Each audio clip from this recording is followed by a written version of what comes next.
Ruang dan jarak membuat orang nyaman bergerak. Namun meskipun cinta menghilangkan keduanya, tak membuat insan yang sedang jatuh cinta menjadi tersiksa oleh karena kedekatan. Justru mereka bahagia. Masih adakah cinta di hati Anda? Shalom saudara, pada kesempatan ini suatu sukacita dapat menyapa Anda lagi di ibadah online bersama dengan kami Gereja Mawar Sharon Jabodetabek. Pada kesempatan ini pula kami ingin mengucapkan welcome home bagi Anda, Bapak Ibu Saudara sekalian yang baru pertama kali join ibadah online bersama dengan kami. Suatu sukacita untuk dapat menyambut Anda. Bagi kami, gereja bukan berbicara soal gedung ibadah saja, tetapi sebuah komunitas orang percaya, di mana saya dan Anda tidak hidup sendiri-sendiri, tetapi sebagai orang percaya kita terhubung dalam hubungan yang sehat. Di Gereja Mawar Sharon kami menyebut komunitas tersebut dengan nama Connect Group. Karena itu bagi Anda yang berdomisili di Jabodetabek dan Banten, namun belum memiliki komunitas rohani itu bertumbuh di dalam Tuhan, mari jangan tunda lagi. Mari bertumbuh bersama-sama dengan kami di Connect Group. Apalagi saat ini kita melakukannya secara online, sehingga dengan mudah Anda bergabung dengan Connect Group. Bagaimana caranya? Anda dapat menghubungi kami di nomor telepon yang tertera di layar, dengan menyertakan nama, usia, alamat domisili, serta nomor handphone yang aktif. Segera setelah kami menerimanya, kami akan memberikan rumah rohani bagi Anda. Yang selanjutnya, karena ini adalah minggu yang ketiga, kita akan memberi persembahan serta membawa persembahan misi kepada Tuhan. Mari kita mempersiapkannya. Anda dapat mentransfer ke nomor rekening yang tertera di layar. Sebentar kita akan memulai ibadah, mari kita berdoa bersama-sama terlebih dahulu. Bapa, kami bersyukur kepadamu jika di kesempatan ini meskipun masih secara online kami beribadah, kami tahu tak ada batasan atau jarak untuk Tuhan berperkara. Jamah hati kami, jadikan kami serupa seperti-Mu. Kami juga bersyukur kalau Tuhan melibatkan kami dalam pekerjaan dan karya Tuhan untuk menjangkau mereka yang terhilang di Jabodetabek dan Banten. Kami berdoa untuk persembahan kami. Kami juga berdoa untuk persembahan misi kami. Pakai ya Tuhan untuk perlebaran kerajaan-Mu. Di dalam nama Tuhan Yesus kami berdoa dan mengucap syukur. Amin. Selamat beribadah.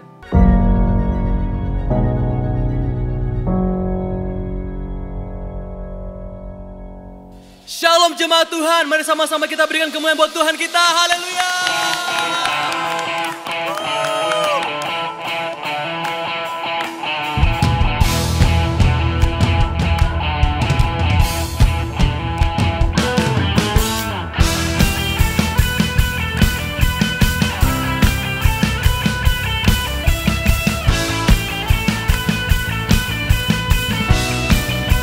Sama-sama katakan. Setiap musim kehidupan Tuhan kau hadir, kau pegang kendali.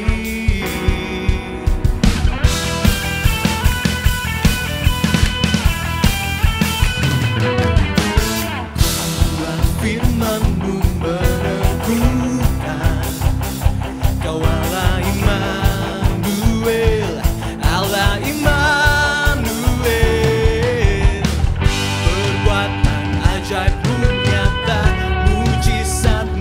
Kau kerjakan, kau kekuatan.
mujizat masih kau kerjakan.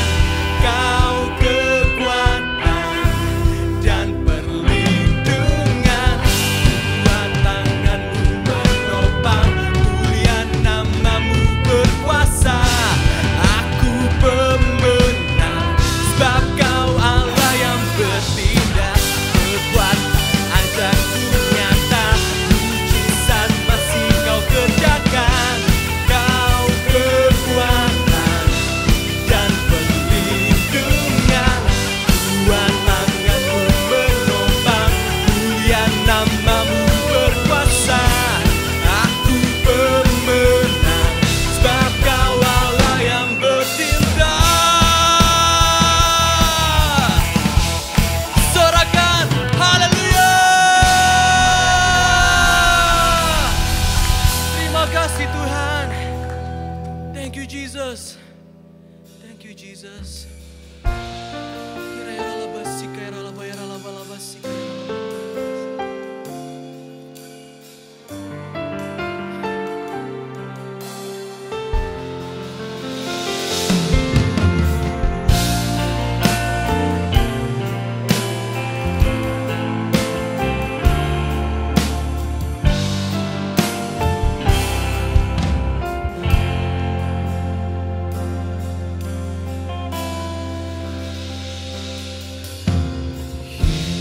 Yesus, kami puja,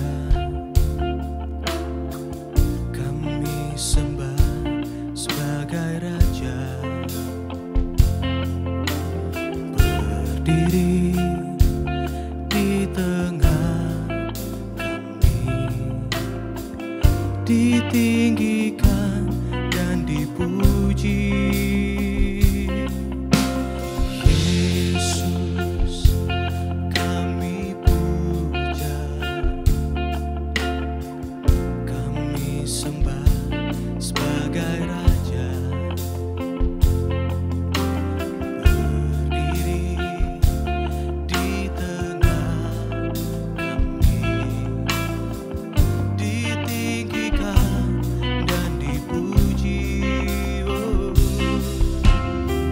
Sembah dan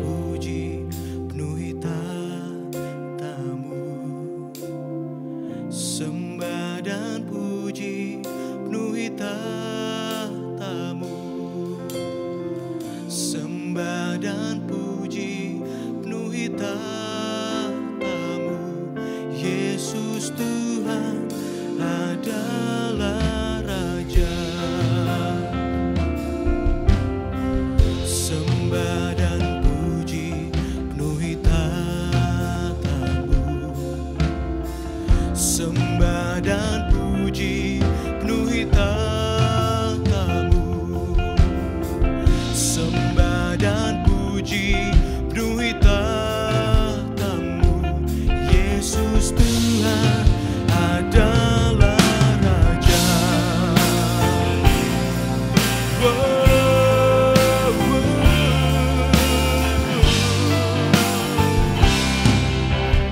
Sama-sama kita katakan,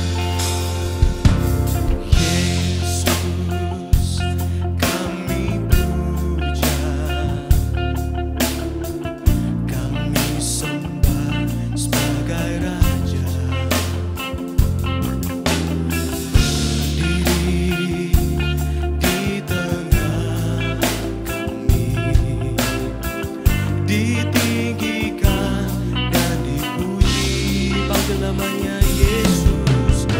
Yesus, kami puja ya Tuhan, kami sembah sebagai Raja. Berdiri di tengah kami, ditinggikan dan dipuji. Sembah dan puji penuhi tahtamu. Sembah dan puji penuhi tahtamu.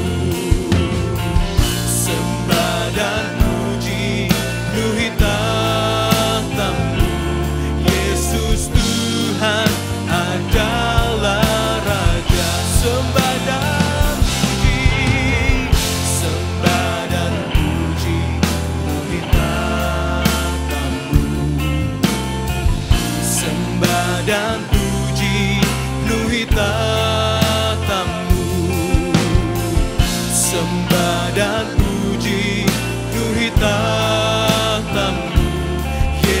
Yesus Tuhan adalah Raja.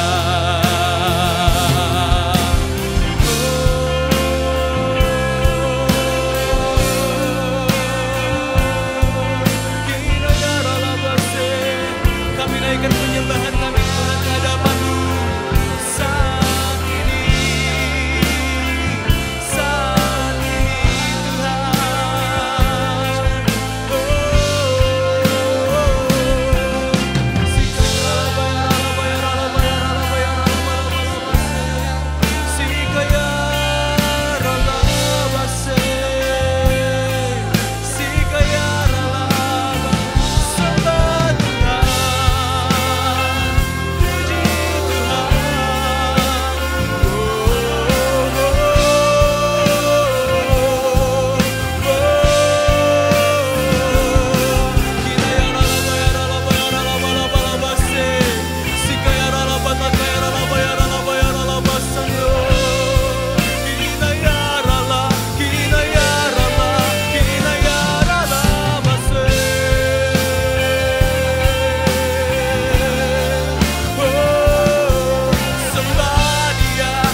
Tuhan.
hanya kau yang layak ku agungkan. Hanya kau yang layak ku agungkan. Mari jemaat Tuhan, angkat tangan katakan.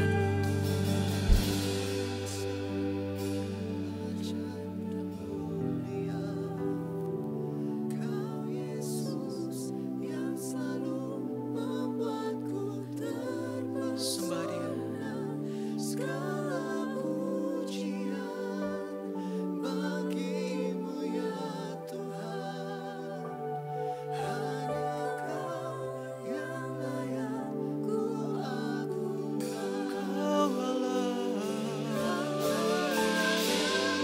Yes, Jesus.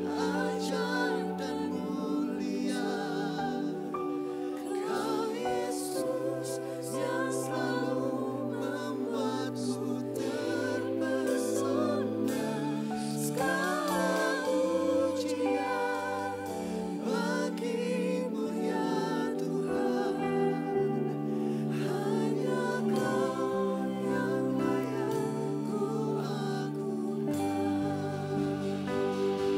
Segala pujian bagimu ya Tuhan, hanya kau yang layak ku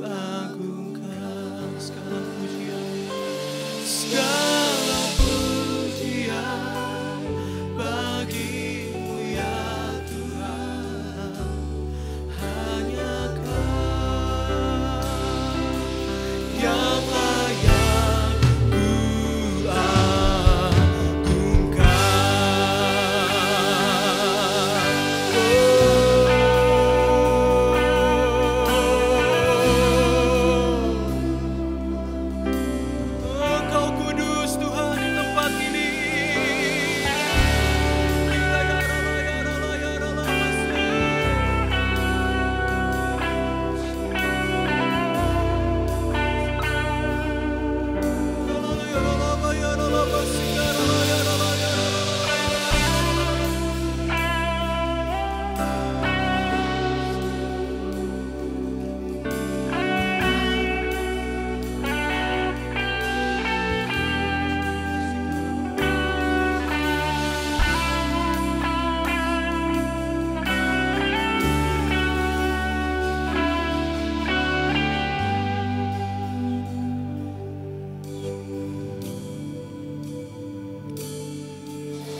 Holy, holy, holy are you, Lord.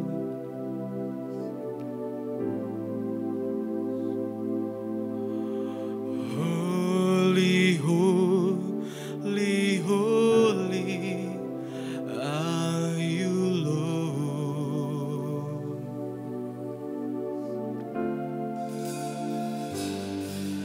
The elders and angels bow, redeem, worship you now.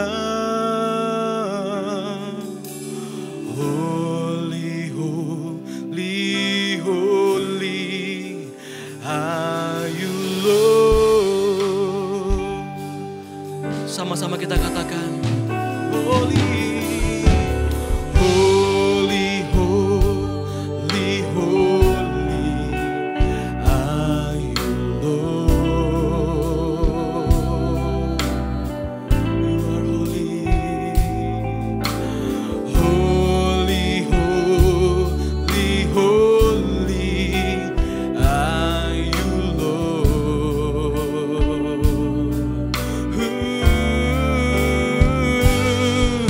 The elders and angels bow, redeem, worship you now.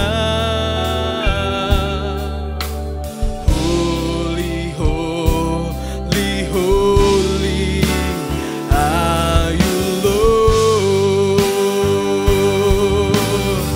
You are holy, Lord. Holy, holy,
hati.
Haleluya, terpuji namamu.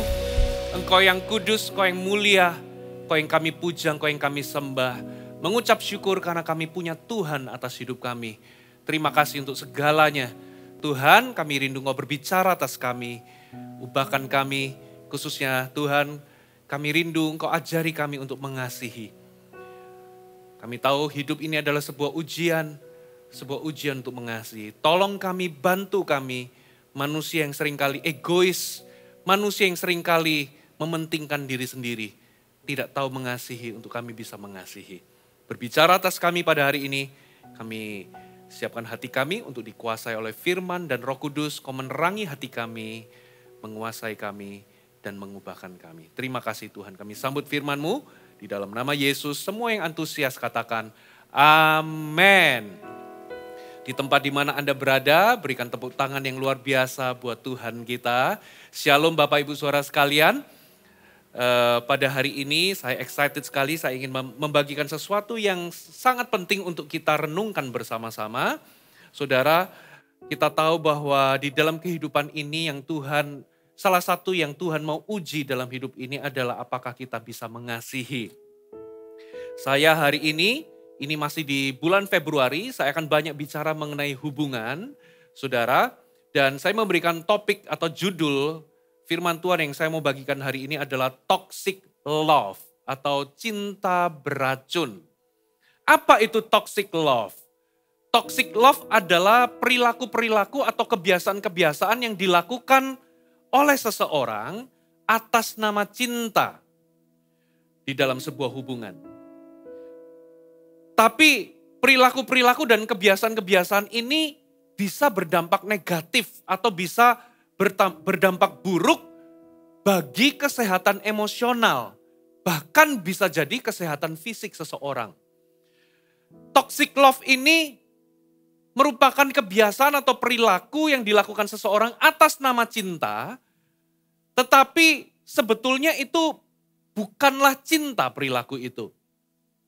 Bahkan kenyataannya toxic love itu bisa membunuh hubungan, merusak hubungan, atau menghancurkan cinta di dalam sebuah hubungan. Saudara, nah toxic love ini bisa terjadi pada berbagai jenis hubungan. Ini bisa terjadi pada hubungan pertemanan, ini bisa terjadi pada hubungan keluarga, orang tua dengan anak. Khususnya ini biasa dilakukan atau biasa terjadi dalam hubungan suami istri di dalam pernikahan, saudara. Jadi toxic love itu dapat mempengaruhi seseorang secara negatif. Siapapun yang terpengaruhi oleh toxic love, itu biasanya kadangkala mereka nggak sadari bahwa itu telah memberikan pengaruh negatif dalam kehidupan mereka. Di mana ujungnya mereka itu bisa merasa putus asa, sakit hati, trauma, bahkan depresi. Nah, saya katakan mengapa toxic love itu seringkali kita nggak sadari. Karena toxic love itu bertindak atas nama cinta. Seringkali perilaku toxic love itu bersembunyi di balik tirai yang namanya demi kebaikan atau karena aku cinta.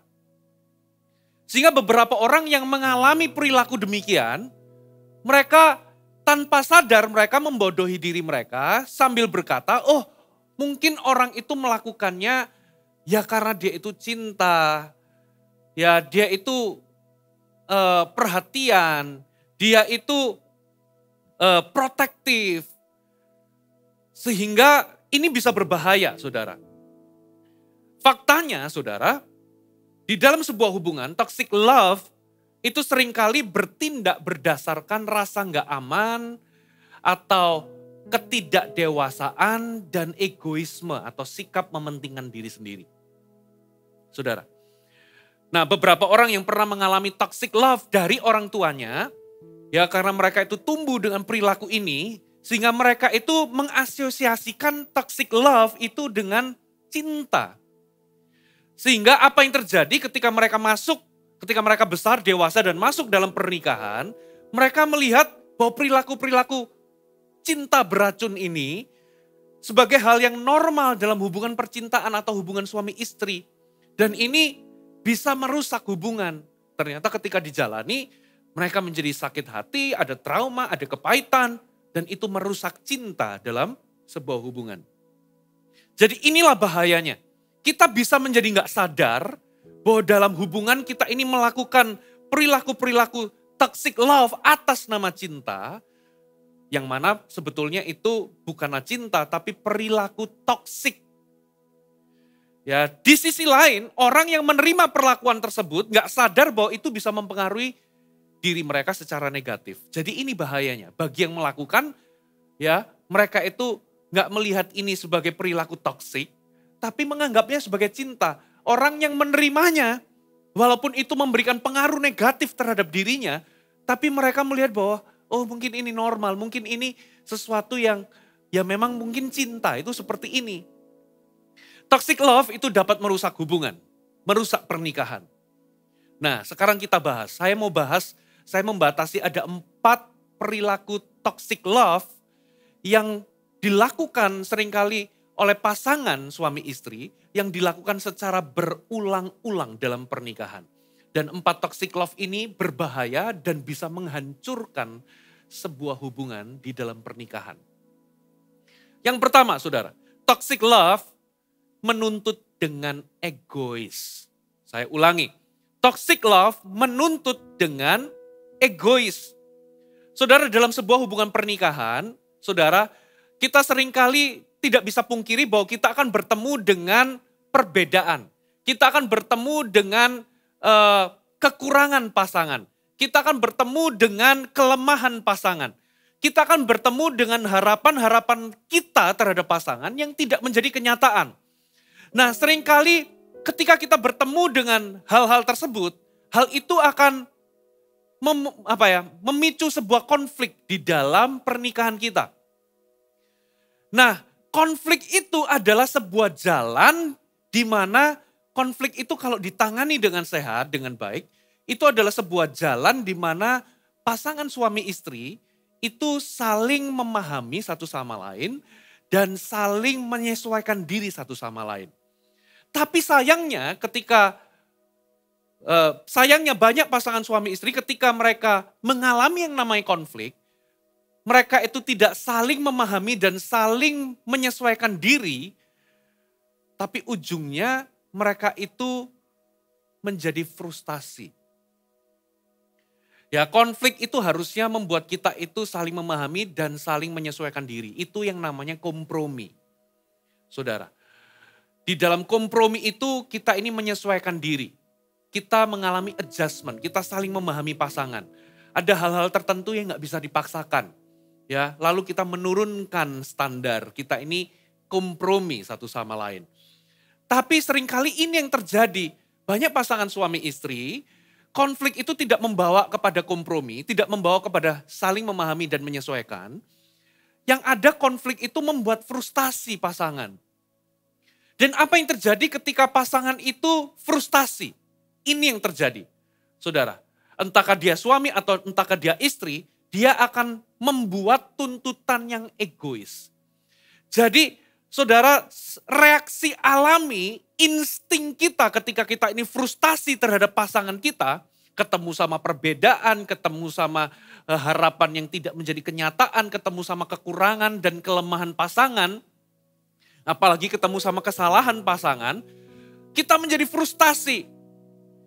Ya, terjadi konflik dan kita menjadi frustasi. Konflik itu bukannya selesai dengan saling memahami, tapi menjadi frustasi. Dan reaksi alamiah, insting kita ketika kita frustasi adalah kita membuat tuntutan yang egois terhadap pasangan.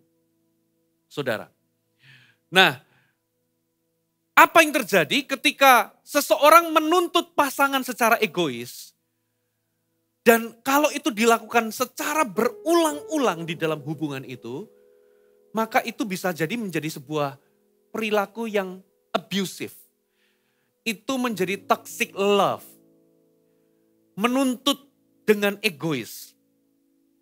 Dan orang yang menuntut pasangannya secara egois, ini yang terjadi. Ia bukannya mendapatkan apa yang dia mau, tapi justru ia mendapatkan reaksi yang sebaliknya. Pasangannya menjadi apa, saudara? Yang dituntut itu juga menjadi frustasi, menjadi marah, menjadi pahit, dan mengeluarkan reaksi yang sebaliknya. Dan semakin Anda menerima reaksi yang sebaliknya, semakin Anda akan jauh dari apa yang Anda harapkan. Jadi, bolehkah kita ini punya permintaan kepada pasangan? Sangat boleh. Tapi dengan membuat tuntutan yang egois, itu bukan caranya. Karena apa? Karena justru reaksi yang sebaliknya yang Anda terima. Dan semakin Anda jauh dari apa yang Anda harapkan. Nah, tanda yang terlihat dari toxic love itu adalah ini, saudara. Salah satu pihak itu mengontrol pihak yang lain. Dengan tuntutan-tuntutan yang egois. Ya, seseorang akan memaksakan kehendaknya terhadap hidup yang dijalani oleh orang lain. Seseorang akan memaksakan, pasangan akan memaksakan kehendaknya terhadap hidup yang Anda jalani. Dan apapun yang Anda lakukan, itu harus melalui persetujuan atau perintah dari pasangan. Walaupun mungkin keinginan itu nggak sejalan. Nah, kalau Anda mengalami ini, mungkin Anda sedang mengalami perilaku yang toksik dari pasangan, saudara. Dan orang yang melakukan perilaku toxic love, kemungkinan akan mengutarakan kalimat yang membuat Anda harus menuruti kemauannya. Biasanya, dia akan berkata, aku bersikap seperti ini karena aku sayang sama kamu. Lalu, atau kalau Anda nggak menurutinya, pasangan Anda akan ngomong begini, ya kamu nggak sayang sama aku.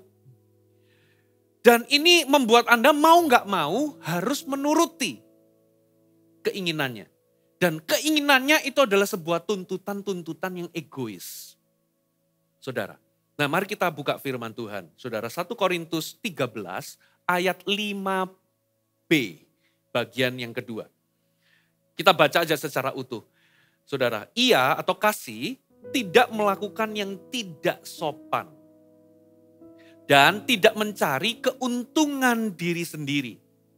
Ia tidak pemarah dan tidak menyimpan kesalahan orang lain. Saudara, kita akan membahas semua poin-poin itu dari satu ayat ini. 1 Korintus 13 ayat 5. Tapi coba perhatikan di poin pertama, kita perhatikan kata-kata tidak mencari keuntungan diri sendiri. Ya, 1 Korintus 13 ayat 5b. Ya, kasih tidak mencari keuntungan diri sendiri. Terjemahan bahasa Indonesia sehari-hari diterjemahkan seperti ini. Kasih Ia tidak memaksa atau menuntut orang lain untuk mengikuti kemauannya sendiri. Jadi kasih itu tidak memaksa orang lain untuk mengikuti kemauannya sendiri. Versi New Living Translation dikatakan, it does not demand its own way. Kasih tidak menuntut caranya sendiri. Versi ESV dikatakan, it does not insist on its own way. Insist itu tidak memaksakan caranya sendiri. Jadi di ayat-ayat yang kita baca dikatakan bahwa kasih itu tidak menuntut, kasih itu tidak memaksa. Love does not demand its own way.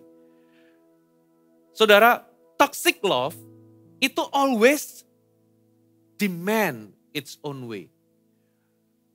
Demanding, saudara. Toxic love itu demanding, menuntut, memaksa. Saudara, ada beberapa alasan mengapa seseorang itu bisa berperilaku toxic love di dalam sebuah pernikahan. Mengapa seseorang itu punya kecenderungan menuntut pasangannya. Paling tidak ada dua alasan. Yang pertama adalah punya mindset yang salah tentang tujuan pernikahan. Saya ulangi, punya mindset yang salah tentang tujuan pernikahan. Ya, yaitu apa saudara? Banyak orang memasuki pernikahan dengan tujuan supaya bahagia atau mendapatkan kebahagiaan. Banyak orang tujuan menikahnya adalah menikah untuk bisa bahagia. Nah, saudara, sayangnya kebahagiaan itu nggak bisa dijadikan tujuan pernikahan. Kenapa saudara? Ada dua alasan. Kenapa? Karena kebahagiaan itu justru diperoleh saat kita melakukan hal-hal yang berlawanan dengan kesenangan. Ini yang dinamakan paradoks kebahagiaan. Ya, alasan kedua karena kalau kita menjadikan kebahagiaan itu alasan utama atau tujuan utama, kita ini akan menjadi egois dan mengabaikan kebahagiaan orang lain. Jadi tujuan pernikahan itu nggak boleh untuk bahagia. Justru Anda itu harus menikah dengan bahagia. Anda sudah bahagia dulu, sudah penuh dulu, sudah utuh dulu, baru Anda menikah. Kalau Anda nggak bahagia lalu Anda menikah dengan tujuan mendapatkan kebahagiaan, saudara, Anda akan mengalami yang namanya paradoks. Karena apa? Saudara, karena kebahagiaan itu justru diperoleh justru diperoleh saat kita melakukan hal-hal yang berlawanan dengan kesenangan. Dan kalau kita melihat kebahagiaan sebagai tujuan utama, kita ini akan cenderung mengabaikan kebahagiaan orang lain dan menjadi egois. Itu namanya paradoks kebahagiaan, saudara. Ya, saudara, jadi begini. Ada kebahagiaan yang tahan lama dan ada kebahagiaan sesaat. Kebahagiaan sesaat itu begini. Ketika Anda misalnya pergi ke tempat, Anda berlibur ke tempat yang menyenangkan, Anda melakukan aktivitas-aktivitas yang Anda sukai, Anda mungkin menghabiskan waktu bersama dengan orang-orang yang Anda sukai. Anda mungkin berlibur ke Bali, Anda mungkin melakukan olahraga yang menyenangkan. Ya, Anda mungkin main game. Saudara, itu adalah emosi bahagia yang Anda peroleh ketika Anda melakukan hal-hal yang menyenangkan. Tapi itu nggak bertahan lama, itu cuma sesaat. Sementara kebahagiaan yang tahan lama, biasanya orang sebut sebagai kebahagiaan klasik. Yaitu Anda mendapatkan kebahagiaan batin, itu justru tidak diperoleh dengan Anda mengejar hal-hal yang hal-hal yang menyenangkan. Tapi itu kebahagiaan itu muncul karena apa, saudara? Karena Anda mencapai nilai-nilai yang luhur di dalam hidup ini. Saudara, nilai-nilai yang luhur itu adalah karakter. Nilai-nilai yang luhur itu bicara soal keadilan, kedamaian, kebijaksanaan. Saudara, kebajikan. Ya, dan biasanya itu Anda peroleh karena apa? Ada proses yang panjang di dalam kehidupan ini yang melibatkan perjuangan dan penderitaan. Ya, dan ketika Anda mencapainya, Anda itu merasa bahagia, fulfill. Jadi lebih kepada nilai-nilai yang luhur yang Anda peroleh di dalam hidup ini. Bukan semata-mata Anda melakukan hal-hal yang menyenangkan, itu cuma emosi sesaat. Saudara. Nah, contohnya dalam pernikahan, ada pasangan suami istri bernama Budi dan Rani. Budi ini kesukaannya itu sama dengan istrinya, yaitu pergi berlibur ke tempat-tempat berlibur berdua. Nah, masalahnya Budi itu seorang petualang sejati. Budi itu bisa dikasih bawa uang sedikit dan ransel, dia itu bisa hidup di pegunungan, cuman gelar kemah, tenda begitu ya, di alam terbuka. Sementara istrinya itu tipe liburannya adalah suka menikmati sesuatu yang classy, suka menikmati pelayanan yang ramah dari hotel-hotel yang bagus. Nah, apa yang terjadi? Satu kali mereka berdua pengen liburan, saudara. Nah, karena suaminya petualang, diajaklah berkemah, saudara. Sekalipun mereka itu menikmati kebersamaan, tapi istrinya menjadi tertekan karena apa? Tidur di tempat terbuka, banyak nyamuk, banyak binatang. Jadi frustasi, akhirnya konflik terjadi. Saudara, dan mereka, saudara, tidak mendapatkan kebahagiaan yang mereka cari. Karena terjadi pertengkaran yang hebat, saudara. Nah, jadi Budi dan Rani sama-sama ingin bahagia. Dan sama-sama menyukai kebersamaan. Tapi saat kebahagiaan diri sendiri menjadi tujuan utama yang ingin dicapai, hasilnya berantakan. Karena apa? Keinginan tiap orang itu beda. Dan kadang itu saling bertentangan. Nah, inilah yang terjadi ketika kita itu ingin bahagia, masuk dalam pernikahan, ternyata ada sebuah tuntutan untuk dibahagiakan oleh pasangan. Dan itu justru membawa atau menjadi bumerang di dalam sebuah hubungan. Dan ujungnya adalah kekecewaan. Ya, kenapa orang menuntut? Karena punya mindset yang salah tentang tujuan pernikahan. Yang kedua, saudara, kenapa orang menuntut? Karena mereka berusaha mengubah pasangan. Ya, saya ulangi kembali, ketika Anda masuk dalam sebuah hubungan, Anda akan ketemu dengan apa, saudara? Ketemu dengan perbedaan, ketemu dengan kekurangan, ketemu dengan kesalahan ataupun kelemahan pasangan. Lalu konflik terjadi. Harusnya konflik itu bagus. Kita nggak mungkin berharap nggak ada konflik dalam pernikahan. Tapi konflik itu justru bisa berguna untuk Anda bisa saling memahami dan ujungnya kompromi. Saling menyesuaikan diri satu sama lain.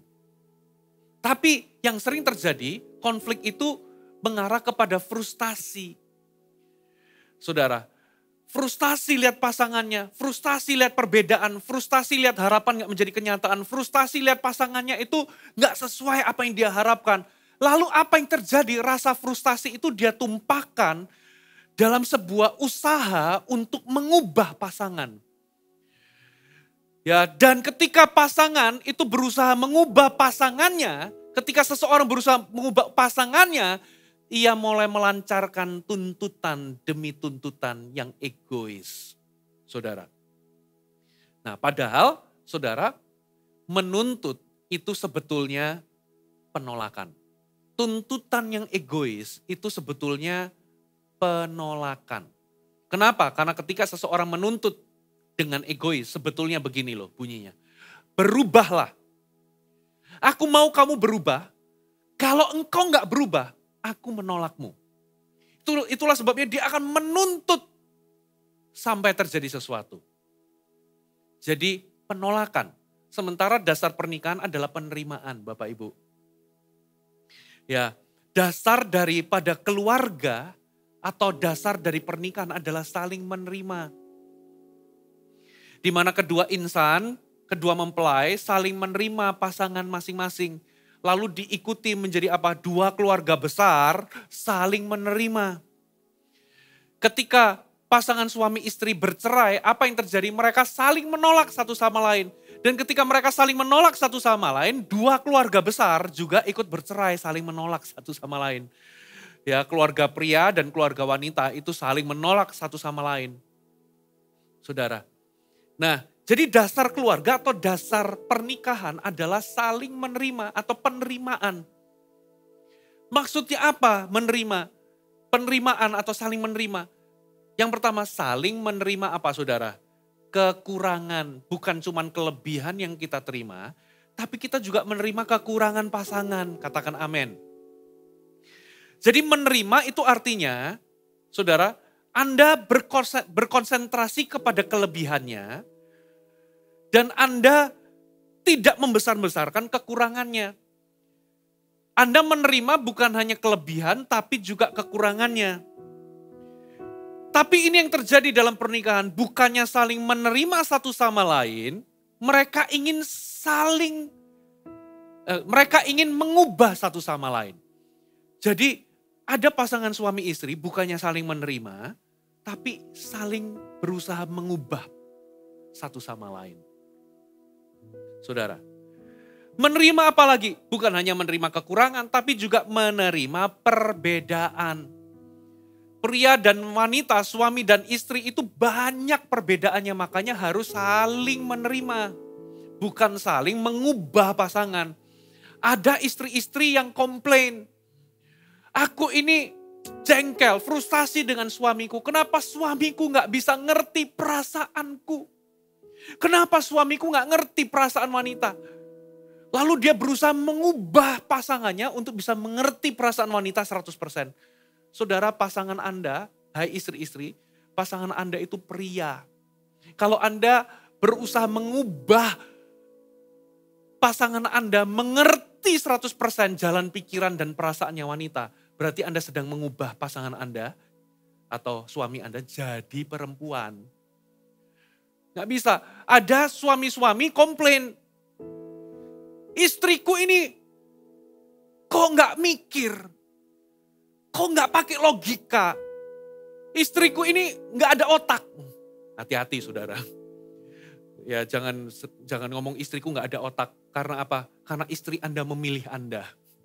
Gitu ya. Berarti kalau istri Anda gak punya otak, berarti ketika dia memilih Anda berdasarkan tidak ada otaknya itu, saudara. Anyway, kok gak pernah pakai logika, gak pernah pakai otak. Otaknya gak pernah dipakai. Saudara, kenapa? Karena memang wanita itu memang kecenderungannya dia perasaannya itu lebih menonjol. Kalau kita ini berusaha untuk mengubah istri kita menjadi seperti pria, jangan-jangan Anda berusaha mengubah pasangan Anda jadi pria. Dan kalau misalnya Anda menikah seorang wanita yang ngerti semua jalan pikirannya suami, jangan-jangan Anda gak menikah sama pria. Anda gak menikah sama wanita, tapi menikah sama pria. Jadi perbedaan itu besar sekali. Banyak sekali pria dan wanita itu banyak sekali perbedaannya. Nah, perbedaan itu bukan untuk ditolak, tapi diterima. Banyak pasangan justru malah saling mengubah pasangan. Berusaha mengubah pasangan bukannya menerima. Saudara. Jadi gimana solusinya? Saudara. Bagaimana solusinya? Di dalam pernikahan. Yang pertama, saudara. Saling menerima. Terima dulu pasangan. Kalau Anda melihat bahwa ketemu dengan kekurangan, ketemu dengan kepribadian yang mungkin gak ideal bagi Anda. Kepribadian pasanganku ini kok begini sih? Atau perilaku-perilaku pasangan yang mungkin gak sesuai dengan apa yang Anda harapkan. Yang pertama-tama adalah terima dulu apa adanya pasangan Anda. Yaitu dia kepribadiannya yaitu. Ya mungkin dia itu orangnya sanguins. Beberapa kelemahan orang sanguins itu mungkin ceroboh atau teledor. Ya mungkin dia itu memang pragmatis. Pragmatis punya banyak kelebihan, tapi beberapa kelemahannya itu mungkin dia itu cenderung lebih banyak berpikir. Gitu ya. Jadi sedikit lebih lambat. Tapi Anda nggak bisa mungkin dealing, lalu Anda, aduh kok begini. Mungkin pasangan Anda kurang inisiatif karena mungkin dari kepribadian dia. Mungkin kepribadian dia ini apa saudara? Cermat, teliti sekali. Mungkin Anda merasa jengkel karena banyak hal itu karena ada kekurangan di dalam kepribadiannya. Jadi banyak hal itu mungkin mikir dulu terlampau overthinking. Mungkin pasangan Anda itu dominan. Ya kadang kalau orang dominan pengen segala sesuatu yang cepat. Mungkin kurang empati. Mungkin Anda jengkel dengan perilaku-perilaku seperti itu. Ada kekurangan-kekurangan yang Anda mungkin dapati di dalam kepribadian pasangan. Jangan berusaha mengubah pasangan. Ganti kepribadian, gak bisa. Atau dibandingkan dengan pasangan suami istri yang lain, dengan pasangannya orang lain. Gak bisa. Yang pertama-tama adalah embrace dulu. Terima dulu apa adanya. Ya itulah pasanganmu. Dengan keunikan kepribadiannya. Ya gak ada kepribadian yang sempurna. Ya semua kepribadian itu baik, bagus. Ya ada kelebihannya, tapi juga termasuk ada kelemahannya, ada kekurangannya. Terima dulu. Ketika seseorang itu merasa diterima, dia akan bahagia. Dan orang yang bahagia itu akan berusaha untuk berubah. Saudara. Jadi semakin Anda menuntut, semakin gak berubah. Saudara. Yang kedua saudara, ubahlah diri Anda. Bisakah kepribadian berubah? Bisakah temperamen berubah? Bisakah karakter berubah? Saudara, mungkin Anda akan mendapati itu sulit. Nah, cara yang Anda harus lakukan adalah ubah diri Anda. Ketika Anda mengubah diri Anda, lalu pasangan Anda melihat diri Anda berubah, maka dari situ pasangan bisa melihat bahwa oh ternyata bisa ya orang itu berubah. Yang kami sarankan adalah bertumbuhlah di dalam Tuhan. Bertumbuhlah menjadi dewasa di dalam Kristus. Seiring dengan pertumbuhan rohani itu, banyak karakter-karakter yang kurang baik itu akan mengalami perubahan. Jadi ketika Anda fokus kepada pertumbuhan pribadi, ketika Anda berubah, pasangan Anda melihat bahwa ternyata bisa ya berubah.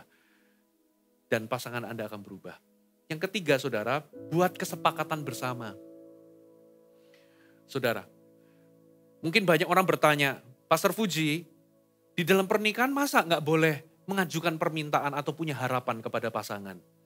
Sangat boleh. Tapi yang menjadi toxic love itu adalah menuntut dengan egois. Menuntut itu bicara soal penolakan. Nah jadi yang ketiga adalah buat persetujuan bersama. Ajukan permintaan-permintaan, ya, ajukan permohonan, bicarakan baik-baik dengan Anda mempertimbangkan perasaan dari pasangan. Gimana menurut papa? Gimana menurut mama? Gimana menurutmu? Kalau aku minta begini gimana menurutmu? Jadi Anda memberikan ruang untuk jawaban tidak. Tapi kalau menuntut itu gak ada ruang. Pokoknya kamu harus berubah. Kamu harus lakukan apa yang aku mau. Kalau enggak aku menolakmu. Itu tuntutan. Tapi kalau permintaan Anda memberikan ruang untuk jawaban tidak. Terus Pastor Fuji bagaimana kalau suamiku ini atau istriku ini menjawab tidak. Atau tidak memperlihatkan perubahan yang berarti. Ingat, terima dulu. Yang kedua, drop dulu permintaannya. Drop permintaan tersebut. Jangan menuntut. Drop permintaan tersebut. Sesuaikan diri Anda dengan jawaban tidak pasangan. Nah, ketika Anda membicarakan itu, sampailah kepada persetujuan bersama. Kesepakatan bersama. Misalnya tentang Anda ingin suami Anda itu terlibat di dalam apa? Untuk mengurus kebersihan rumah misalnya. Gitu ya. Ajukan permintaan, gimana pendapatnya, capailah kesepakatan bersama. Berikan ruang untuk jawaban tidak. Jadi itu yang terjadi. Nah, ketika apa maksudnya kesepakatan bersama? Di mana kedua belah pihak itu ketika menyetujui sesuatu itu dua-duanya sama-sama antusias di dalam menjalankannya. Tapi kalau memaksa itu artinya apa? Salah satu pihak itu terpaksa dan menderita, sengsara ketika menjalankannya. Nah, itu bukan kesepakatan bersama, itu pemaksaan, saudara. Ya, ada orang sepakat ya, jalan yang satunya antusias, yang satunya menderita. Bukan itu, saudara. Jadi, toxic love yang pertama adalah menuntut dengan egois. Sedangkan kasih atau cinta itu tidak memaksakan kemauannya. Tidak memaksakan kepentingannya diri sendiri. Ada amin, saudara? Yang kedua, dengan cepat, saudara. Perilaku toxic love yang kedua. Toxic love mengkritik dan menghina.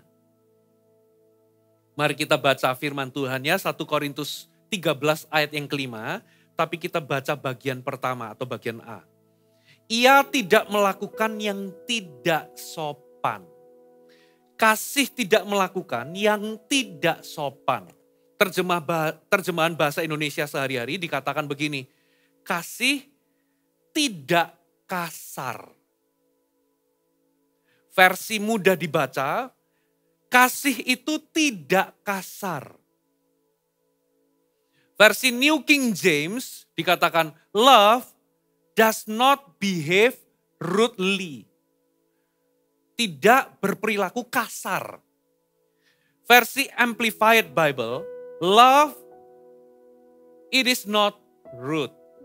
Love is not rude. Kasar, rude. Saya coba buka arti kata kasar menurut dictionary, menurut Longman Dictionary of Contemporary English dikatakan begini. Rude itu diartikan sebagai begini. Speaking or behaving in a way that is not polite and is likely to offend and annoy people. Yaitu saya artikan dalam bahasa Indonesia, kasar itu artinya, rude itu artinya berbicara atau berperilaku dengan cara yang tidak sopan dan cenderung menyinggung atau mengganggu orang lain. Itu namanya kasar. Nah, toxic love itu mengkritik dan menghina. Maksudnya apa? Saudara, toxic love itu mengkritik dengan tidak sopan dan menghina. Jadi mengkritik dengan tidak sopan itu beda dengan kritikan atau keluhan yang biasa. Nah, kritik yang dimaksud di sini, kritik yang tidak sopan di sini adalah bukan sekedar kritik atau keluhan biasa, tapi ini adalah sebuah serangan terhadap kepribadian. Jadi kalau keluhan biasa itu biasanya ditujukan terhadap sesuatu atau terhadap perbuatan atau perilaku tertentu. Mengeluh gitu ya. Ya itu adalah keluhan dan kritik. Ya terhadap sesuatu atau perilaku tertentu. Tapi kalau kritikan yang tidak sopan itu sudah menyerang kepribadian. Saya kasih contoh. Ya, kritik yang biasa itu begini. Ya, seorang istri mengeluh terhadap suaminya begini. Aku udah capek-capek beresin kamar, kok kamu berantakin sih? Nah ini keluhan atau kritik biasa. Tapi kalau kritik yang tidak sopan, itu sudah ada label. Dasar egois, dasar jorok, kamu gak peduli. Aku udah capek-capek beresin, kamu egois. Dasar jorok. Gitu ya. Aku udah beresin diberantakin lagi. Nah ini kritikan yang tidak sopan karena sudah menyerang kepribadian, sudah ada label di situ. Nah hinaan, menghina itu apa saudara?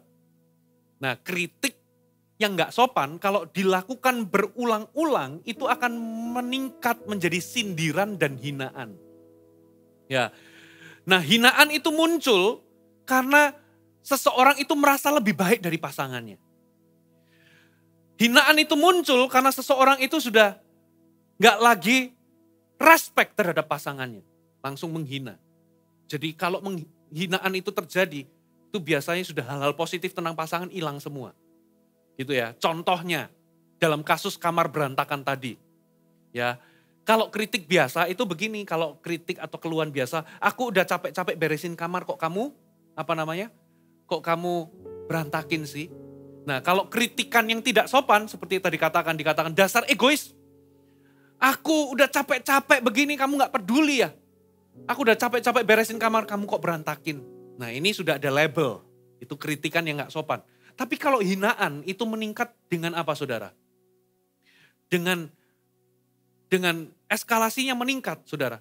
Jadi kalau hinaan itu sudah, kata-katanya sudah begini. Punya kamar berantakan gini, gua itu kayak tidur sama babi tit. Udah muncul kata-kata hinaan. Muncul kebun binatangnya. Gitu ya. Aku udah kayak tidur sama kerbau. Tit. Saudara. Nah, contoh kritiknya nggak sopan. Ya kritiknya nggak sopan itu sudah ada label. Dasar lelet, dasar nggak tahu aturan, dasar cerewet, dasar egois, dasar jorok, dasar pemalas. Ada label. Ya, contoh hinaan, wah itu sudah keluar kata-kata kebun binatang. Satu kali di Manado saya pernah lihat ada seseorang marah ya dengan kata-kata babi kamu. Babi ngana. Aduh. Ada seorang ayah pernah satu kali di pinggir jalan diangkat anaknya dia ngomong babi ngana. Aduh. Untung anaknya nggak balas kalau aku babi, papa. Papa siapa? Kalau anaknya babi berarti bapaknya. Contoh hinaan, kelakuanmu udah kayak setan. Saudara, aduh saya geli, aduh nggak sanggup ngomong begini tapi saya ungkap deh, gitu ya.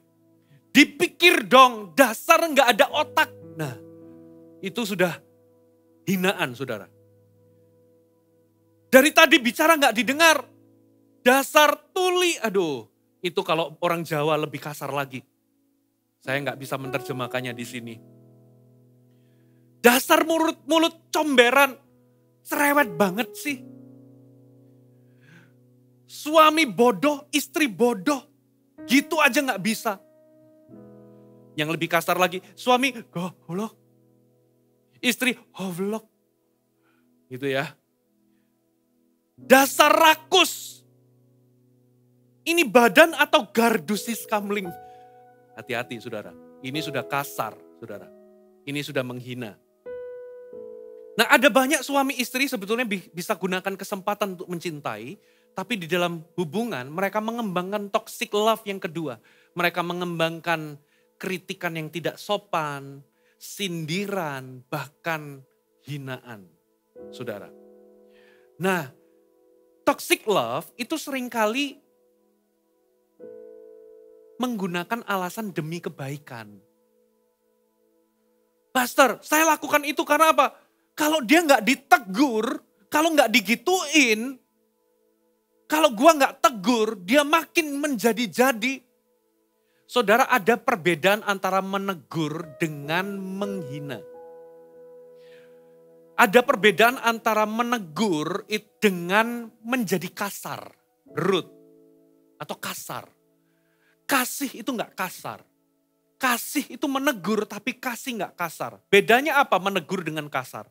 Menegur itu mengoreksi perilaku atau perbuatannya. Sedangkan kalau kasar itu mengkritik dan menghina kepribadiannya. Kalau anak Anda itu mencuri, ya mencuri alat tulis dari dari teman-temannya sekolah, atau mencuri uang Anda tegur perilaku anak Anda. Tapi jangan kasih label kepada anak Anda. Tegur. Papa mama marah. Kenapa? Karena kamu mencuri. Anak baik, anak good, anak papa mama itu enggak mencuri. Tegur perilakunya. Mencuri itu enggak baik. Jangan Anda ngomong kepada anak, dasar maling kamu. Nah, jadi beda antara menegur dengan kasar. Menegur itu mengoreksi perilaku dan perbuatannya. Tapi kasar itu memberikan label, menghina kepribadiannya. Saudara. Nah seringkali banyak orang mengembangkan perilaku toxic love yang kedua. Karena apa? Karena mereka merasa kalau nggak ditegur nanti makin menjadi-jadi. Jadi toxic love itu seringkali bersembunyi di balik tirai alasan demi kebaikan. Padahal itu racun, saudara. Kalau Anda ingin suami Anda baca Alkitab Jangan ngomong di depan orang atau jangan ngomong di depan pemimpin rohani, jangan ngomong di depan pendeta. Pak, ini loh suami saya makin mirip sama setan, gak pernah mau baca Alkitab. Hati-hati Bapak Ibu. Kalau ingin suami Anda itu bertobat, lebih sering ke gereja, jangan di depan pendeta Anda berkata, Pak pendeta tolong doakan rumah saya. Banyak setannya, begitu pendetanya sampai di rumah, ini Pak setannya. Dia tunjuk kepada suaminya, suami saya kayak setan. Doakan Pak. Suaminya sendiri, pasangannya sendiri disetan-setanin. Begitu pula suami terhadap istri, ini berimbang ya. Kalau ingin istri Anda diet, jangan katakan di depan orang, Pak tolong doakan istri saya. Istri saya makin lama kayak gardu siskamling. Aduh, hati-hati. Ya hati-hati dengan label.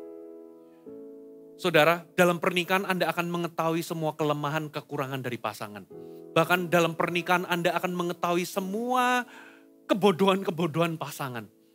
Jangan gunakan informasi tersebut untuk menghina atau merendahkan pasangan. Ketika Anda frustasi, jangan gunakan informasi tersebut untuk merendahkan pasangan. Jangan kasar.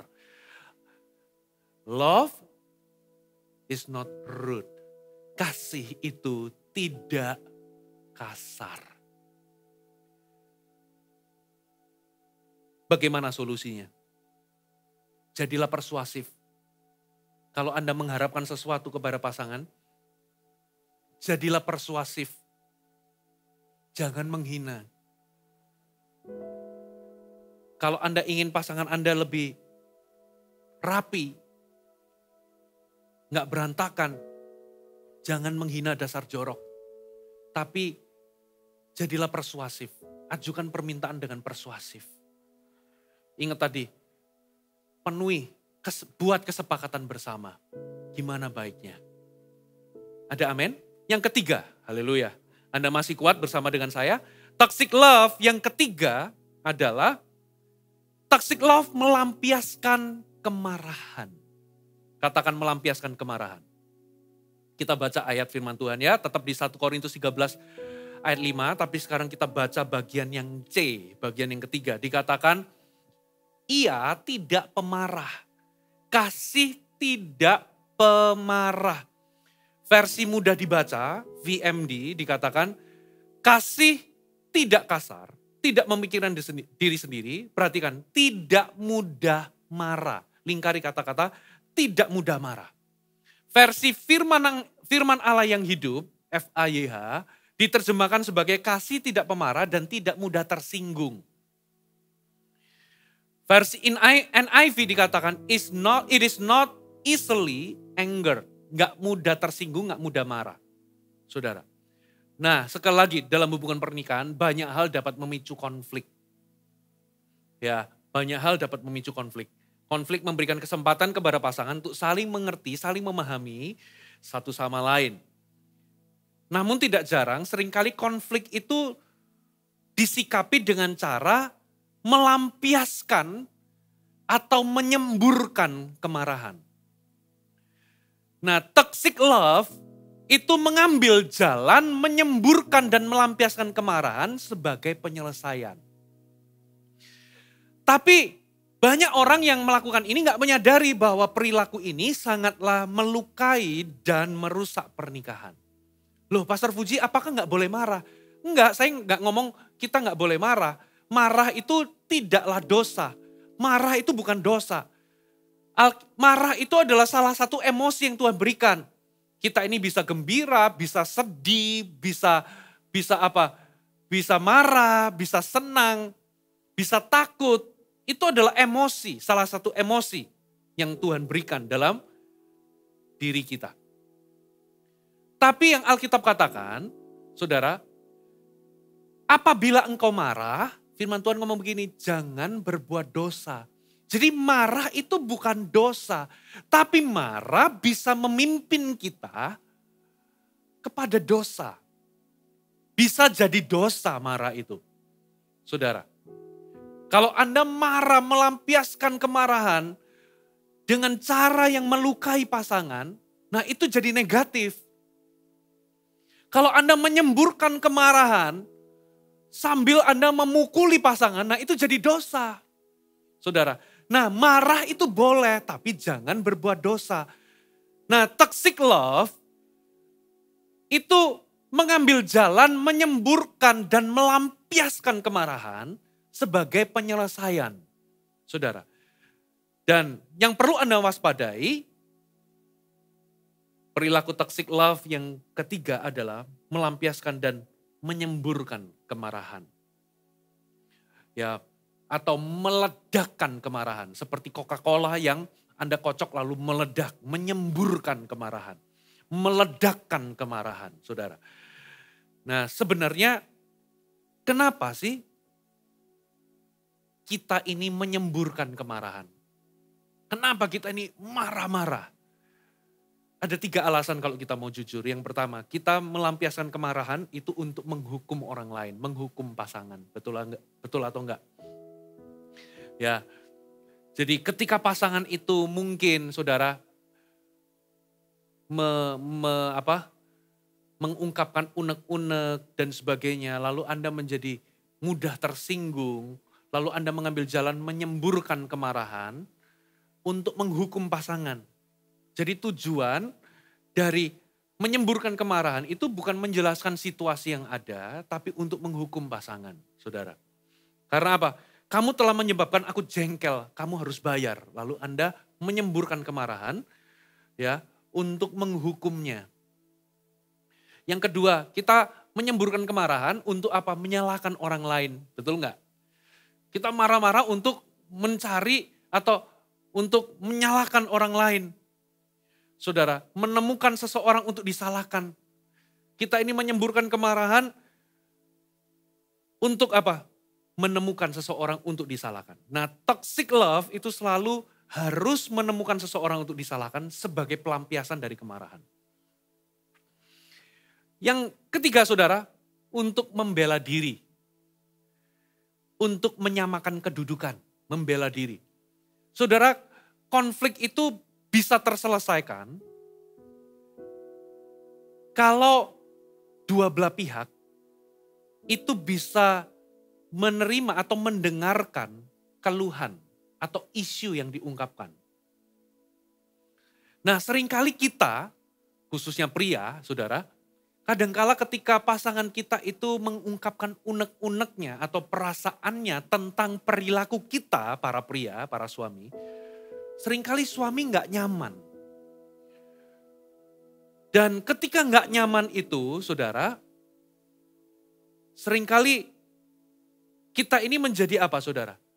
Kita menjadi defensif. Kita menjadi membela diri. Nah, sikap defensif dan membela diri ini nggak menyelesaikan konflik. Karena apa? Karena kita ini sibuk membela diri, lalu kita ungkapkan dengan menyemburkan kemarahan. Jadi kita nggak lagi membela perilaku kita, tapi kita ini membela perasaan-perasaan nggak nyaman kita. Lalu ketika kita menyemburkan kemarahan, kita ini membuat kedudukan seimbang.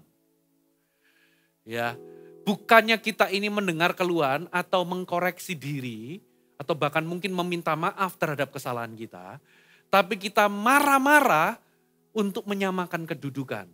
Sebetulnya kita ini, para pria mungkin, kita ini tahu kalau kita salah, tapi karena kita egois, egonya tinggi, kita nggak mau mengakui kesalahan, tapi kita malah menyerang orang lain dengan marah-marah. Menyemburkan orang lain, membuat kedudukan imbang atau sama. Ya, contoh ketika istri mengungkapkan, aku ini merasa kamu tidak mengasihiku. Aku ini kok merasa terluka karena perkataanmu. Aku kok merasa gak disayang. Suami bukannya mengakui, ya gimana mau sayang? Orang kamu gak hormat sama aku. Nah, jadi untuk menyamakan kedudukan, kita marah-marah sambil mengungkap kesalahan orang lain. Gitu ya. Aku kok gak merasa dihargai. Ketika suami ngomong sama istrinya, aku merasa gak dihargai karena kamu ambil keputusan di luar pertimbanganku. Aku kan kepala rumah tangga. Aku merasa gak dihargai ketika kamu ambil keputusan sepihak. Istrinya langsung emosi, bukannya mengakui atau mendengarkan pasangannya, ya, tapi menyemburkan kemarahan. Gimana aku bisa menghargai kamu sendiri? Orangnya lambat. Kamu sendiri orangnya gak hormati aku. Nah, jadi untuk menyamakan kedudukan, kita untuk menyamakan skor, kita ini menyalahkan pasangan kita. Marah-marah, menyemburkan kemarahan, saudara. Ya, saudara, kita ini seringkali sadar kesalahan kita, tapi kita ini seringkali nggak tahan untuk mendengar keluhan orang lain. Betul atau betul? Nah, seringkali kita ini berusaha defensif, membela diri. Nah, membela diri itu merusak. Sikap defensif ini nggak membawa kepada penyelesaian konflik, tapi malah memperbesar konflik. Karena di dalam sikap membela diri ini kita biasanya justru malah menyerang pasangan. Akhirnya isu yang seharusnya kita selesaikan, ya kita abaikan, kita malah bertengkar untuk hal-hal yang lain. Kita bertengkar karena kita mungkin tersinggung karena mungkin suami cara bicaranya marah-marah. Kita bertengkar dengan cara kita ini bicara. Kita bertengkar dengan tentang nada bicara dan sebagainya. Akhirnya isu yang seharusnya diselesaikan menjadi merambat ke isu yang lain, saudara. Masalah beresin kamar yang tadi ya, ketika istri mengeluh begini, aku udah capek-capek beresin kamar kok kamu berantakin sih. Suami langsung menyemburkan kemarahan. Gak usah ngomong beresin kamar, tuh dapur tuh bersihin dulu. Nah, jadi untuk mengimbangkan kedudukan, saudara. Bukannya kita ini mendengar, tapi kita malah menyalahkan orang lain. Bagaimana supaya kita ini gak mudah tersinggung dan tidak cepat marah? Kita buka ayat yang sering kali kita baca, Yakobus 1 ayat 19. Hai saudara-saudara yang kukasihi, ingatlah hal ini. Setiap orang hendaklah cepat untuk mendengar, tetapi lambat untuk berkata-kata, dan juga lambat untuk marah. Kalau kita, suami, kalau kita, istri, itu menerapkan firman Tuhan ini, saudara, banyak konflik yang besar itu bisa diredakan, bisa ada penyelesaian. Firman Tuhan ngomong begini, cepat mendengar, lambat berkata-kata. Kalau Anda mau gak mudah tersinggung atau gak mau cepat marah, saudara, cepatlah mendengar dan lambatlah berkata-kata.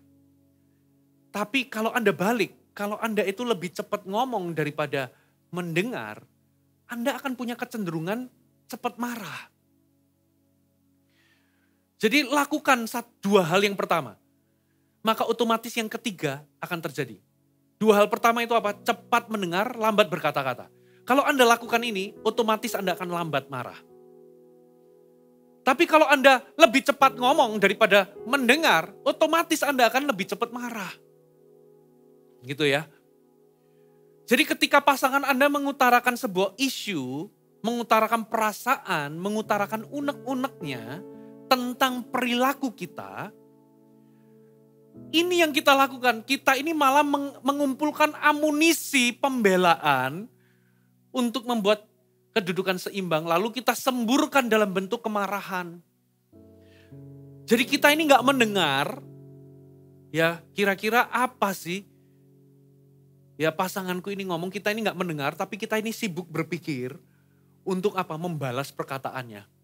Kita ini sibuk mikir untuk ngumpulin amunisi. Ya, arti kata cepat mendengar itu shut down dulu, dengarkan kata-katanya. Berikan afirmasi. Dia ngomong begini, oh kamu merasa begini ya? Oh kamu begini ya? Berikan afirmasi sebagai tanda Anda mendengarkan. Tapi seringkali kita ini kelihatannya mendengarkan, tapi Anda kumpulin amunisi. Setelah itu, saudara Anda semburkan dalam bentuk kemarahan. Jadi sebetulnya Anda itu gak mendengarkan, tapi Anda lebih cepat bicara. Ayo kita belajar.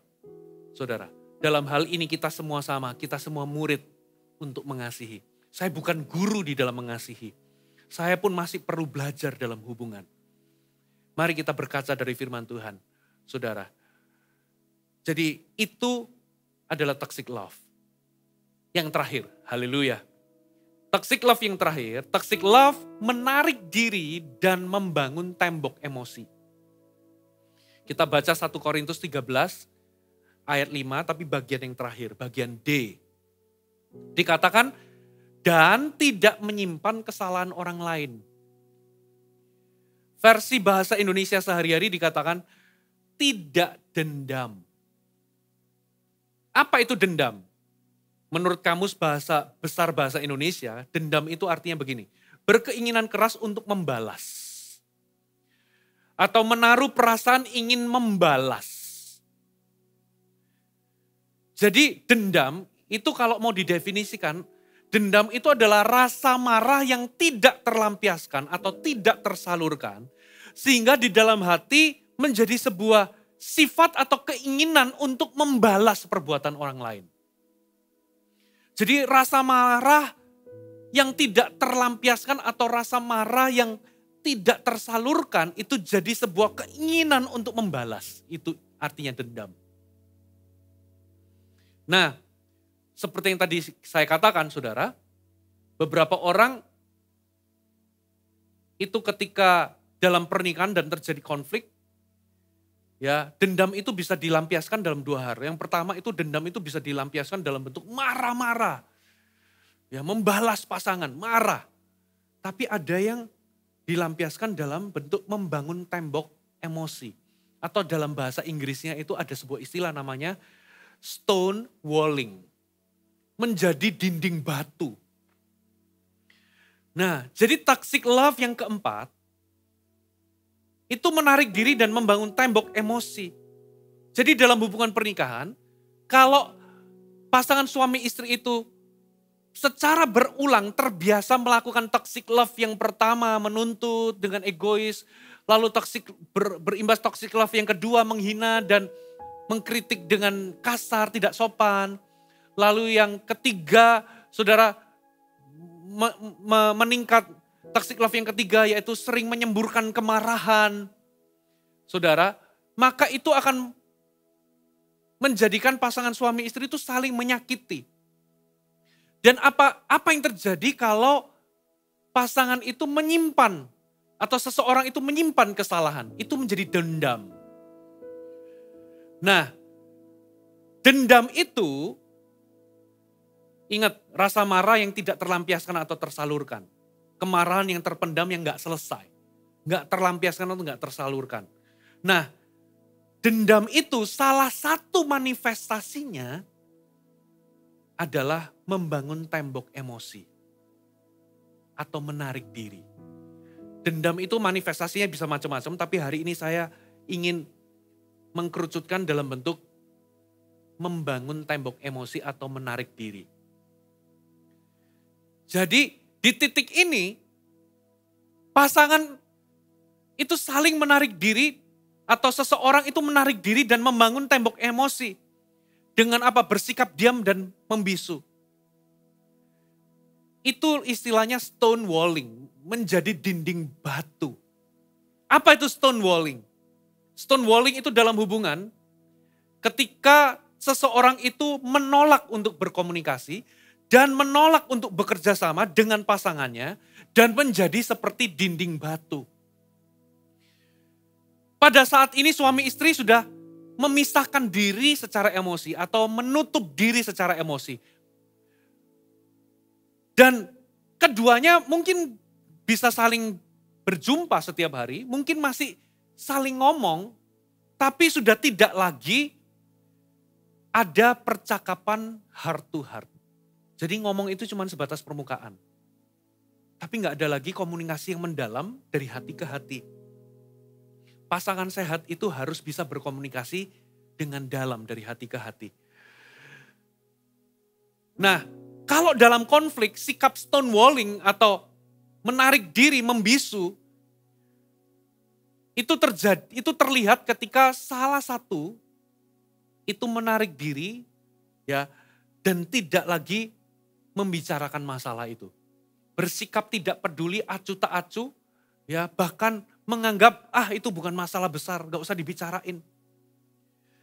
Mengalihkan ke topik yang lain, berusaha menyibukkan diri dengan kesibukan, mengabaikan ketika pasangan itu mulai mengajak bicara dari hati ke hati, bersikap tidak peduli, mengalihkan topik dan sebagainya, menarik diri, membisu, mendiamkan. Anda mulai menolak berkomunikasi. Bahkan Anda mulai meremehkan, seolah-olah enggak perlu dibicarakan. Saudara. Nah, sekali lagi, saudara. Sikap menarik diri dan membangun tembok emosi itu adalah toxic love. Itu merusak pernikahan, saudara. Kenapa beberapa orang membangun tembok emosi? Beberapa alasan. Yang pertama karena ingin menghukum pasangan. Ya, beberapa orang itu bisa menyemburkan kemarahan, tapi juga bisa menarik diri dengan mendiamkan pasangan.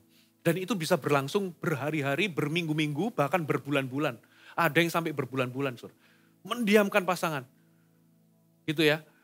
Mereka percaya bahwa pasangannya harus tahu kesalahannya tanpa dibicarakan. Nah, jadi pasangannya yang menerima perilaku ini, itu akan frustasi, marah, merasa diabaikan, bahkan beberapa orang merasa tidak berdaya, merasa putus asa di dalam hubungan. Jadi beberapa orang melakukannya karena ingin menghukum pasangan.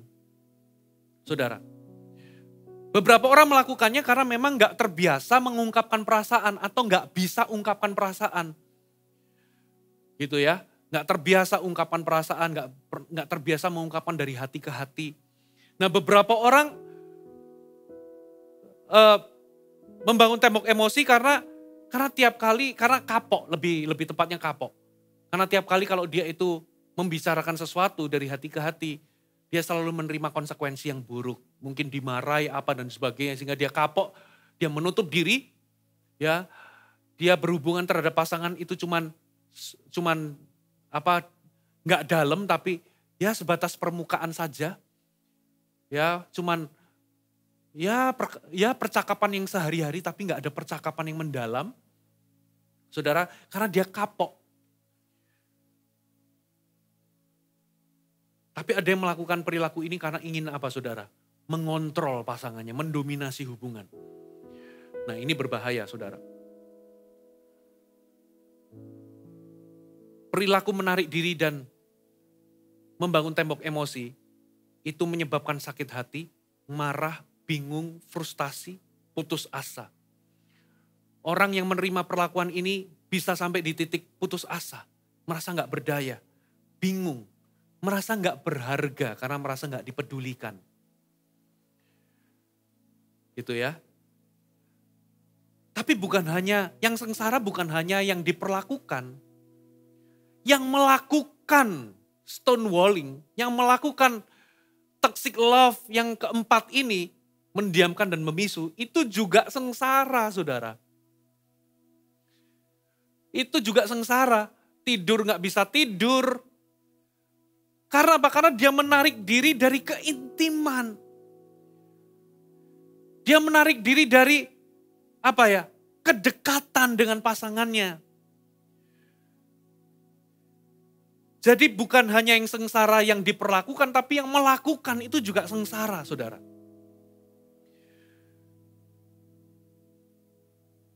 Apa yang harus Anda lakukan, saudara? Kalau hari ini Anda melihat ada perilaku berulang tentang toxic love yang keempat, saudara, berhenti. Jangan dilakukan. Itu merugikan pasangan Anda dan merugikan Anda. Menyengsarakan pasangan dan membuat Anda juga sengsara. Anda yang melakukan stonewalling itu juga tambah sakit hati. Tambah marah. Karena pasangan Anda bukannya sadar, gitu ya. Tapi pasangan Anda juga jadi frustasi, jadi bingung. Jadi sikap menarik diri ini merusak hubungan, merusak pernikahan. Bahkan ada seorang ahli di dalam relationship mengatakan, seorang dokter mengatakan kalau sudah di titik ini, kalau 4 perilaku toksik ini ada dan sampai di titik terakhir, itu biasanya nggak lama lagi biasanya akan menuju kepada kehancuran dalam pernikahan. Saudara, bagaimana yang harus Anda lakukan, saudara. Berhenti melakukan sikap menarik diri atau membisu. Yang Anda lakukan adalah selesaikan dengan pasangan. Kalau ada sebuah isu, selesaikan. Saya memberikan tips. Saya tutup dengan tips. Yang pertama,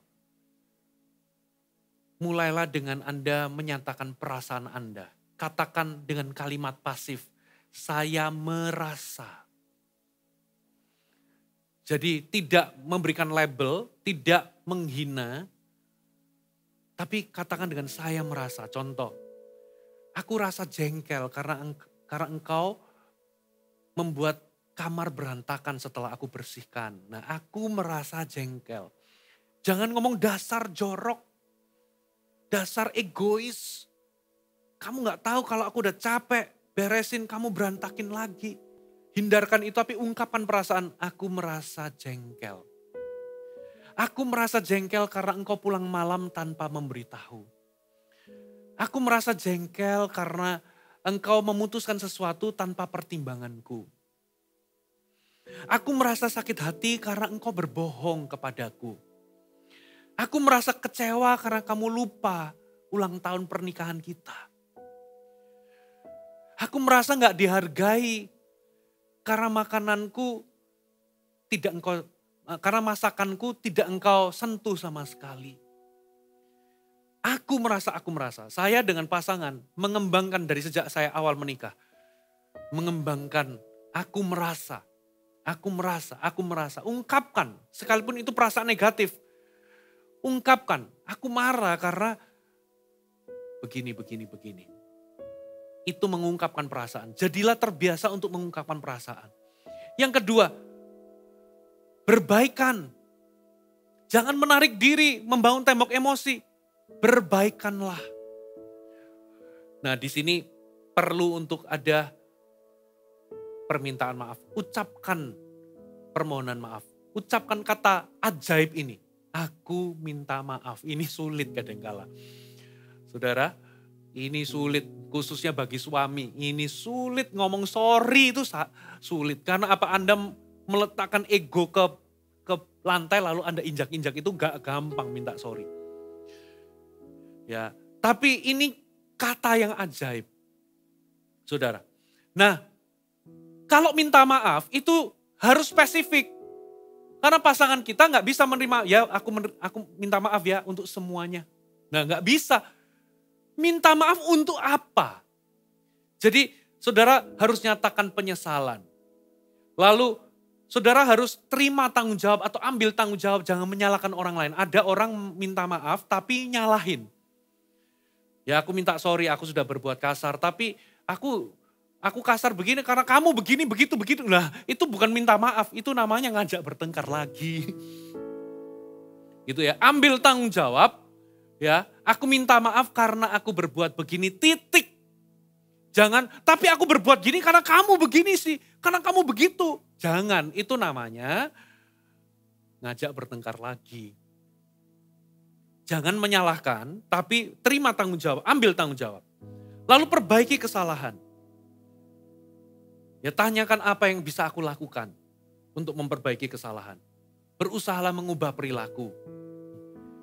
Dan yang terakhir, minta pengampunan. Jadi harus spesifik, minta maaf untuk apa? Ya, terima tanggung jawab, perbaiki kesalahan, ubahlah perilaku, minta pengampunan. Yang terakhir saudara, ampuni, let go. Saudara, mengampuni dan melupakan. Jangan membangkit-bangkit perkara, jangan mengingat kesalahan. Anda mungkin gak lupa kesalahan pasangan, tapi jangan diingat-ingat terus. Jangan dimuncul-munculkan terus. Ada amin? Saudara, saya bermaksud menyampaikan firman Tuhan ini untuk kita berkaca. Pernikahan kita, hubungan kita, itu precious. Mari kita sama-sama, saudara dalam kesempatan ini, kita melakukan apa yang namanya kasih. Kita belajar untuk mengasihi. Di dalam pernikahan, ada 3 tujuan pernikahan, saya tutup dengan ini. Yang pertama adalah menghasilkan keturunan ilahi. Tujuan pernikahan di hadapan Tuhan adalah supaya Anda bisa mendidik anak Anda serupa dengan Tuhan, serupa dengan Yesus. Tapi tujuan kedua adalah di dalam pernikahan kita itu mengalami yang namanya perubahan karakter. Kita belajar yang namanya mengasihi. Itu namanya sekolah karakter.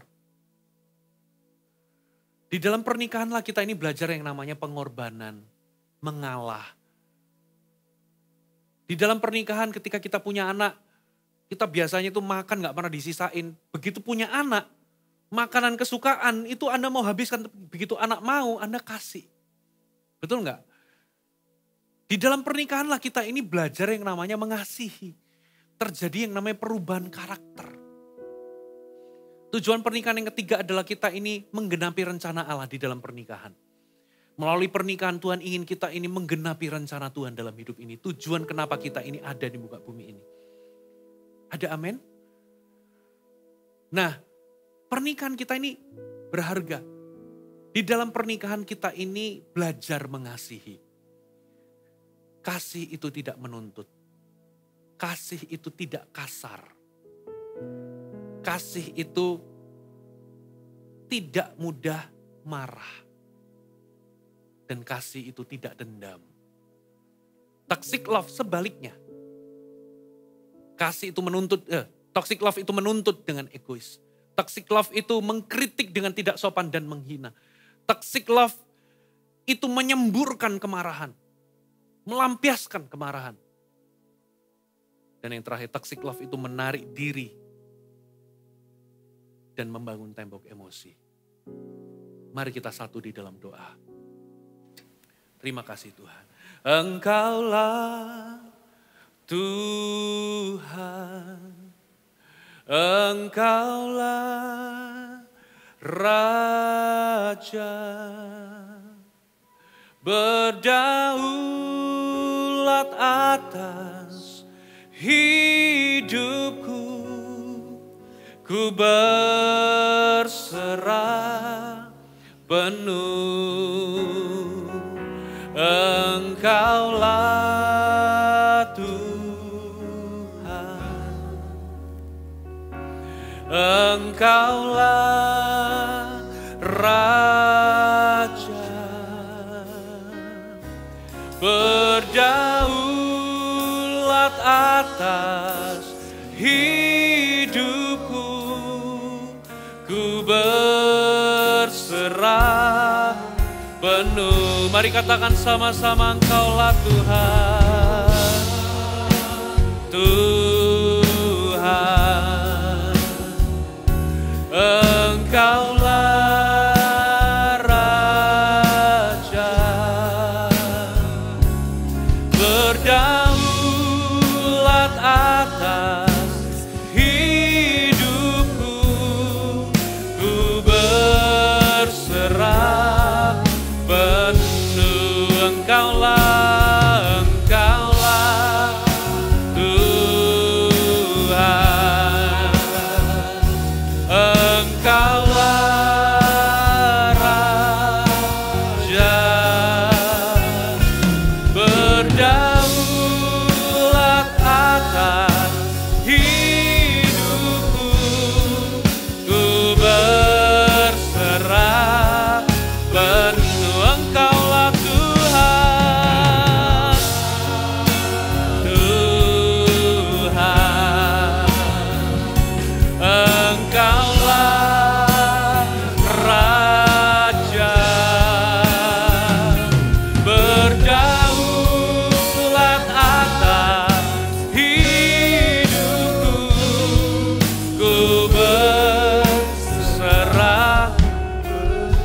Bapak Ibu, mari kita renungkan firman Tuhan sejenak. Firman Tuhan yang barusan kita bahas, 4 toxic love, 4 perilaku cinta beracun ini ditujukan untuk kita berkaca. Kita mengoreksi diri kita sendiri. Jangan gunakan ini untuk justru untuk menghakimi pasangan. Tujukan kepada diri sendiri, coba kita cek diri kita. Apakah kita ini seringkali melakukan perilaku yang berulang. Perilaku toxic love ini. Apakah kita ini suka menuntut dengan egois? Apakah kita ini kasar, mengkritik dengan tidak sopan, menghina pasangan, memberikan label, menghakimi? Apakah kita ini suka menyemburkan kemarahan?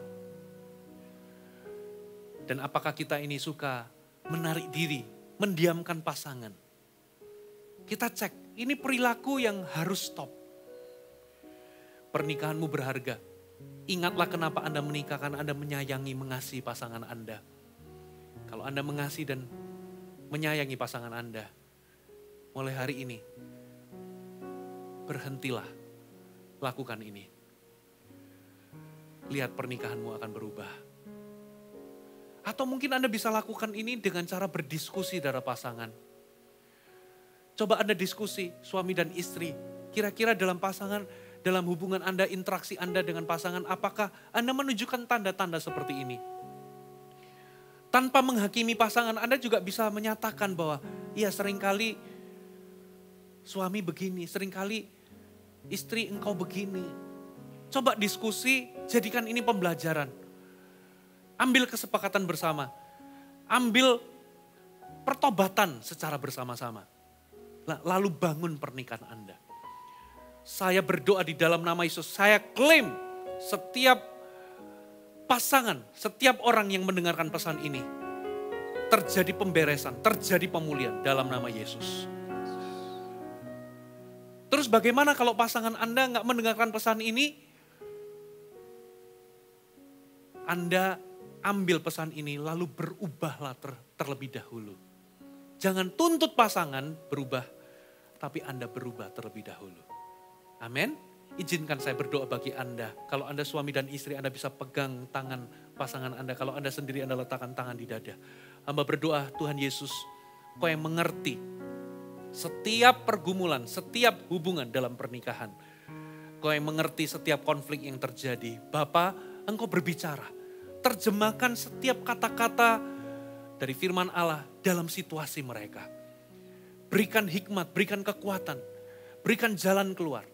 Dalam nama Yesus, aku cabut dan aku batalkan setiap rencana si jahat untuk menghancurkan pernikahan. Dalam nama Yesus, kalau ada yang sudah ingin bercerai, hari ini aku nyatakan dalam nama Yesus itu batal. Terjadi pemulihan, terjadi pemberesan. Ada saling mengampuni, saling memaafkan di dalam nama Yesus. Ada saling merendahkan diri, saling meminta maaf. Hamba berdoa dalam nama Yesus, siapapun yang mendengar pesan ini, apapun jenis konflik dan level konflik mereka, dalam nama Yesus, Roh Kudus berikan kekuatan, berikan hikmat di titik mana mereka harus perbaiki. Terima kasih Bapa, terima kasih Tuhan, biar kasih-Mu mengalir, yang sakit hati melepaskan pengampunan, terjadi kesembuhan. Ora baka baralaba, syaka baralaba, dalam nama Yesus. Hamba berdoa untuk pernikahan jemaat Tuhan. Semakin lama ya Tuhan muncul buah-buah kasih. Saling mengasihi. Kasih itu tidak kasar. Kasih tidak mementingkan diri sendiri. Kasih tidak menuntut. Kasih itu tidak mudah marah. Dan kasih itu tidak dendam. Terima kasih buat firman-Mu. Aku lepaskan berkat untuk jemaat. Mari seluruh jemaat, mari angkat tanganmu tinggi-tinggi. Terimalah berkat yang terbaik daripada Allah Bapa. Kasih karunia daripada Yesus Kristus yang memampukanmu untuk melakukan segala perkara yang diperlukan di dalam pemulihan rumah tangga Anda. Terimalah kasih karunia yang memampukan Anda untuk membangun pernikahan yang sehat. Pernikahan yang saling mengasihi. Dan terimalah penyertaan dan kekuatan dari Allah Roh Kudus. Roh Kudus yang akan terus ada di dalam diri Anda. Roh Kudus yang terus menyertai Anda. Terimalah berkat ini. Di dalam nama Yesus aku lepaskan. Semua yang terima katakan sama-sama. Amin.